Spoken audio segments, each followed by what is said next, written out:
That's awesome. Does it make a difference that it's a Catholic pregnancy help center? There's lots of great pregnancy help centers all across Houston, but they're pretty ecumenical and pretty non-denominational. But this one, Loving Choice, is designed to be Catholic. Not just serving Catholics, but to be 100% in accordance with the teachings of the Catholic Church. Does that make a difference to you as a volunteer? Yes, I know that I can be free about all the truths that our faith has to share and not feel inhibited in any way. And no, I know the ladies are not all Catholic, but I know that I'm supported in sharing our beliefs and helping them know that it's okay and that they're loved and that Catholics aren't just about preventing abortion and not caring about the women. It's a problem people think is that we're just there to stop abortions, but this is proof that we're there to love these ladies. And Yeah. I love that aspect. To go of it. even further than just stopping the abortions. How far do people travel to get to Loving Choice in Spring? We get them pretty far. We've got people from, we're up in the north in Spring, and we get people from Katy. We've had people come down from Huntsville. So yeah, people travel pretty far to come to us. That's really cool. What's the biggest need from your perspective right now that Loving Choice has? What could you use the most help with? We've got listeners like all over the place. We've already talked about Galveston and Clute and all kinds of places Right. where probably wouldn't be able to make it up to Spring, but we also have listeners right there in Spring right now. So what is the need that you guys have? We need, to me, I see there's two needs. We definitely need volunteers who want to be that oasis, who want to be the hands and feet of Christ. Of course, those are going to be the people who are closer, but we have people come down from Huntsville to volunteer. We also need items, baby items. We have a boutique that we have available for the moms and dads to take classes, and they earn points, and they can shop in the boutique with their points. So there's an Amazon wish list that people could look at to provide items for us to have.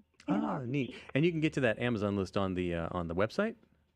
I believe so. I was going to check beforehand, but I didn't. Well, that's so okay. sorry. We can have our listeners go check for us. So listeners, go to loving-choice.org and check and see if that link is available for the Amazon wish list. If it's not, give them a phone call and say, hey, we need this link on the website. But loving-choice.org. Diana, is there anything that's on your heart that you would like to share with the Catholics of Houston? Just to pray for these ladies, because they need prayer. They're scared, a lot of them, and they just need to know that it's okay. So just keep praying for them. Absolutely. And we're all praying right now, and we're all of our listeners are prayer warriors who pray together as a GRN family. Well, Diana, thank you so much for joining us here on the Catholic Lunch Break to update us on what's going on with Loving Choice. And we will talk to you again in the future, I'm sure. Thank you. I appreciate it. Okay, God bless. Loving-choice.org. That is the website, and Loving Choice Catholic Pregnancy Help Center helps to underwrite this program that you're listening to right now. And so we very much appreciate them for that. Go check out their website, loving-choice.org. We're going to take a quick break now, and coming up this Thursday is the not only our prayer breakfast. You thought I was going to say prayer breakfast, but actually the Concert for Life with Father David Michael Moses. So we're going to talk to him after this break, and we're going to get the inside scoop, like as he's prepping for this huge concert, the 10th annual Concert for Life. So stay tuned to the Catholic Lunch Break here on AM 1430 KSHJ. Southeast Houston Cardiology is a proud sponsor of this Guadalupe Radio Network station and The Doctor Is In with Dr. Ray Garendi. Southeast Houston Cardiology has been serving patients with heart disease and vascular disease with up-to-date, compassionate, and comprehensive care for more than 20 years. Southeast Houston Cardiology has 2 locations, Webster and Pasadena. You can contact them online at southeasthoustoncardiology.com or 281-338-4004. The Emmanuel Players Drama Ministry presents St. Mary Magdalene. On July 21st at 6 p.m. at St. Mary Magdalene Catholic Church in Humble, Texas. Located in the Family Life Center, there will be no charge for the performance. However, donations will be accepted. Mary Magdalene is the patron saint of St. Mary Magdalene Catholic Church, and her feast day is July 22nd. Father Augustine, one of our parish priests, will give a blessing. There may be a brief performance from our church band, and Ginger Harrington will be given a 10-minute presentation about Mary Magdalene. So, come see our dramatic presentation titled St. Mary Magdalene, July 21st, 6 p.m. at St. Mary Magdalene Catholic Church, Humble, Texas. For more information, go to st-mm.com. Again, for more information, go to st-mm.com. See you there.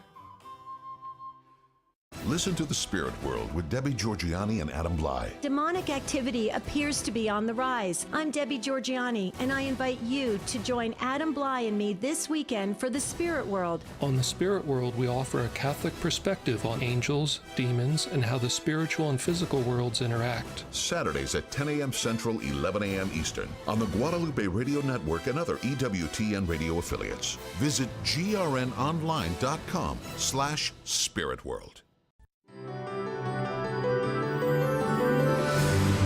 You're listening to the Catholic Lunch Break, and we catch up on everything Catholic in Houston every Monday at noon. Whether you're listening here on the podcast, watching the video on Facebook or YouTube, or if you are listening live on the radio this minute at 12:20 on Monday, July 17th. Coming up this Thursday, as I mentioned right before the break, is our prayer breakfast in the morning. It's going to be at Holy Name Retreat Center. It's going to be at 7 a.m., and so I encourage you to be there. We've got 4 table sponsors already. Plus, we've got a whole bunch of individuals signed up. It's going to be absolutely spectacular. Brian Bodan from Ablaze Ministries is going to be our speaker. Father Nicholas Devine, the author of Right Angles and also ministry director at Loving Choice, he's going to lead us in prayer. And, he's the one with the deep, booming voice. Yeah, Father Nicholas Devine. Great guy. Great guy. So it's only $10 for the breakfast. You can, if you want to be one of those table sponsors for your business, get a little extra recognition there. You can do that for $250 at our website, grnonline.com, grnonline.com. And not only is our prayer breakfast happening on Thursday, but also on Thursday, the Concert for Life. So I did an interview with Father David Michael Moses, and let's go to that interview right now.